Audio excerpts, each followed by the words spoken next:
Jusqu'à présent, les éoliennes en mer étaient posées sur le fond. Cela nécessitait la mise en œuvre de moyens lourds pour le montage et la maintenance, comme ces navires juchés sur des pieds qui viennent s'appuyer sur le fond de la mer. Dès lors, on comprend que cette technologie ne s'applique pas au large en eau profonde, là où pourtant les vents sont plus forts et plus constants. D'où l'idée non plus de les poser, mais de les faire flotter en s'inspirant des technologies maîtrisées par les pétroliers.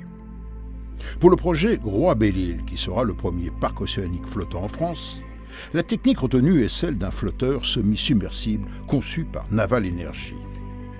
Le flotteur est constitué par des colonnes en acier fixées sur un ponton en béton en forme d'étoile et immergé par 15 mètres de profondeur. Sur cette structure, on vient poser au milieu l'éolienne proprement dite avec son mât métallique qui émerge à 100 mètres au-dessus de l'eau. Il est constitué de 3 sections en acier montées les unes après les autres. Au sommet, on pose la nacelle, un ensemble de 400 tonnes sur lequel on vient fixer les immenses pales de 75 mètres de long. Puissance électrique installée, 6 MW.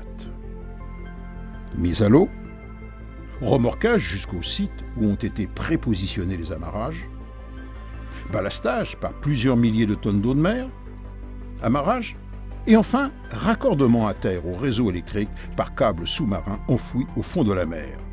Bref, l'éolien flottant est une révolution technologique pour les énergies renouvelables.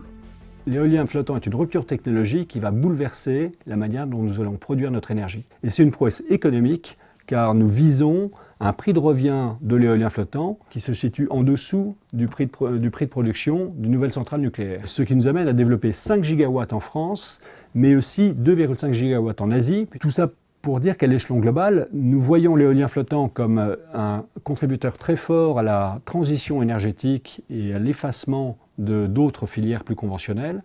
Et on voit dans l'éolien flottant un très bel avenir. Et selon les experts, en 2030, ce seront 80 gigawatts qui seront dans le monde ainsi installés, soit l'équivalent de 80 réacteurs nucléaires.